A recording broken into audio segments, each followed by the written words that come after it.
दोस्तों, आपने च्यवनप्राश तो जरूर खाया होगा, पर क्या आप जानते हैं कि च्यवन शब्द आया कहां से?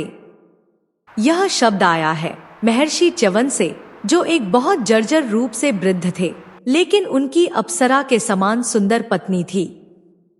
उसे देखकर देवता भी मोहित हो गए थे और वे भी उसे भोगना चाहते थे। वह देवताओं को खुश करके कैसे अपने पति को युवा बना लेती है। आज की इस कहानी को पूरा जरूर देखिए। इसे देखकर आप रोमांच से भर उठेंगे।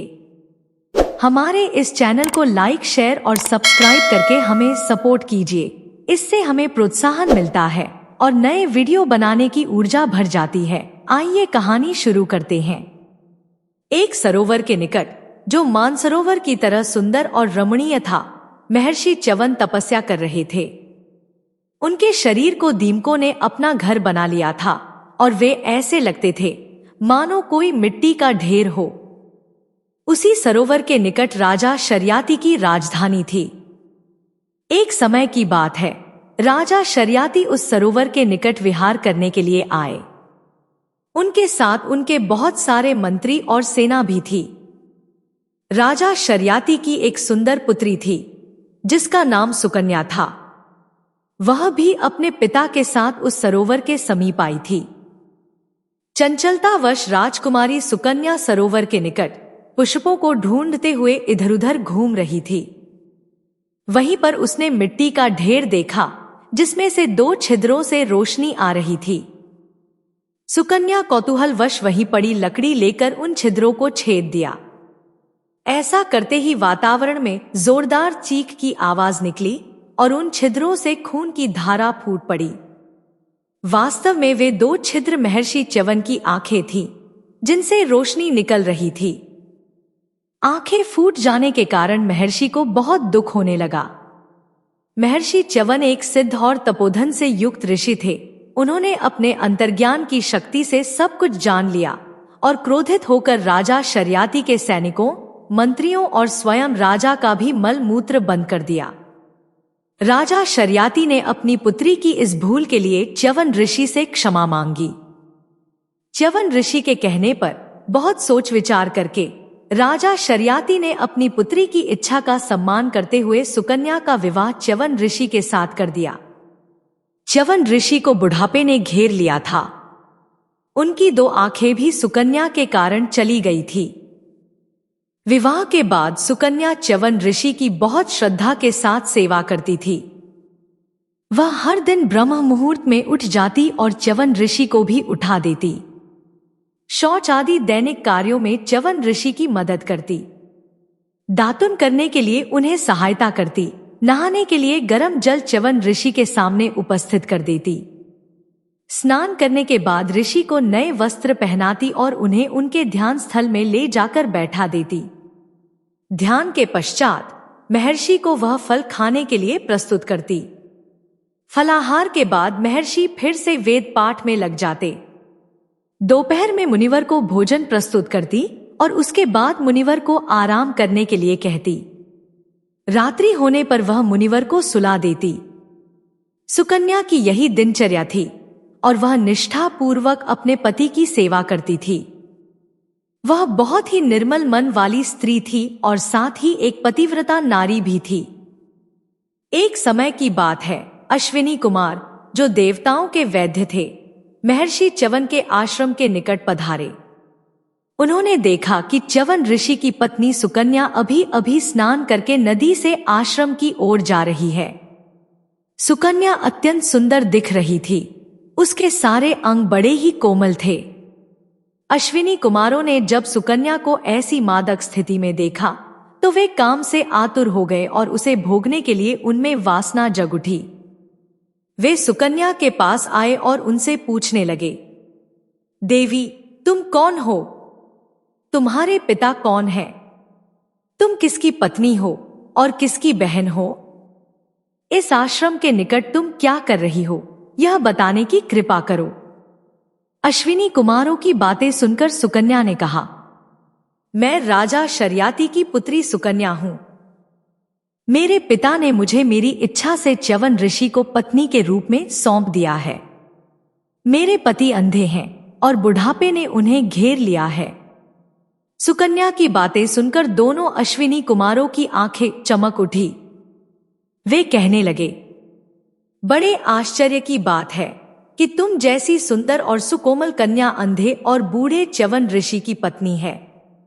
तुम्हारे दुर्भाग्य के कारण ही तुम्हें ऐसा पति मिला है, नहीं तो शायद ब्रह्मा जी की बुद्धि कुंठित हो गई होगी जो उन्होंने तुम्हें ऐसा पति प्रदान किया है। अन्यथा तुम जैसी सुंदर स्त्री को तो देवलोक में होना चाहिए। तुम देवलोक में रहने के योग्य हो। तुम्हारे पिता ने च्यवन ऋषि को तुम्हें सौंप कैसे दिया?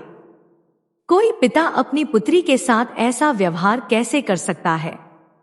उनकी वासना से भरी आंखों को सुकन्या ने पढ़ लिया और उनकी मंशा को भांपते हुए क्रोधित होकर बोली, तुम दोनों भगवान सूर्य नारायण के पुत्र हो, इसीलिए ऐसी ओछी बातें करना तुम्हें शोभा नहीं देता। भगवान सूर्य नारायण संसार में सबके साक्षी हैं, सब पर उनकी दृष्टि बनी रहती है। देवताओं को पराई स्त्री के प्रति ऐसे विचार रखना शोभा नहीं देता।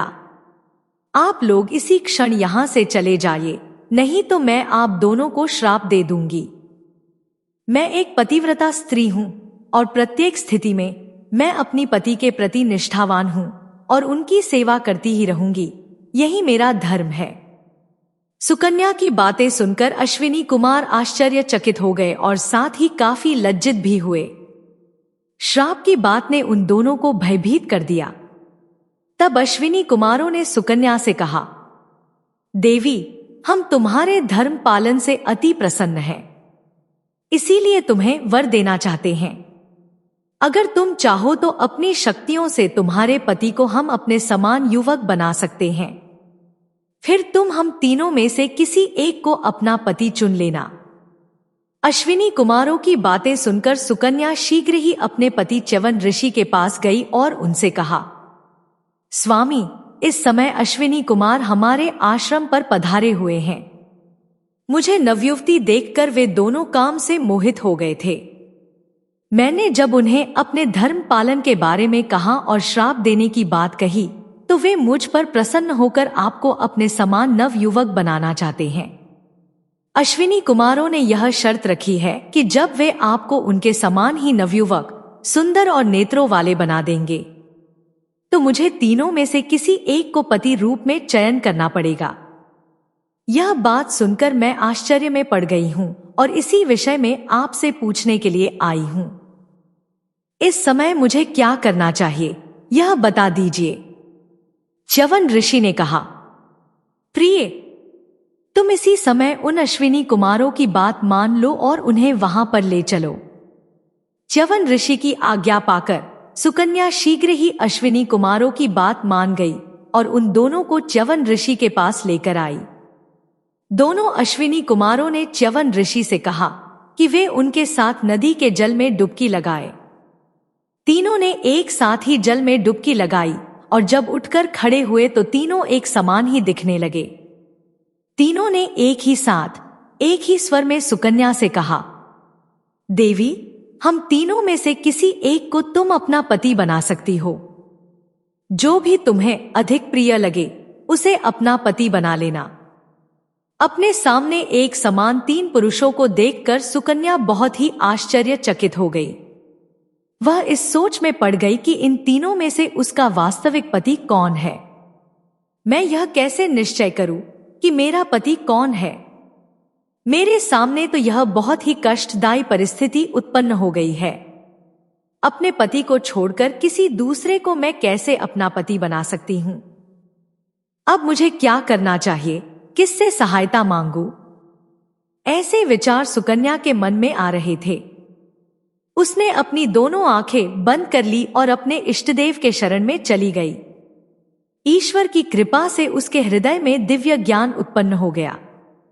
उसी दिव्य ज्ञान के प्रभाव से सुकन्या ने उन तीनों एक समान पुरुषों में से अपने पति च्यवन ऋषि को पहचान लिया, जिससे च्यवन ऋषि अति प्रसन्न हो गए। अब अश्विनी कुमार च्यवन ऋषि की आज्ञा लेकर जाना चाहते थे। तब ऋषि ने कहा, देव कुमारों, तुम लोगों ने मुझ पर बहुत बड़ा उपकार किया है।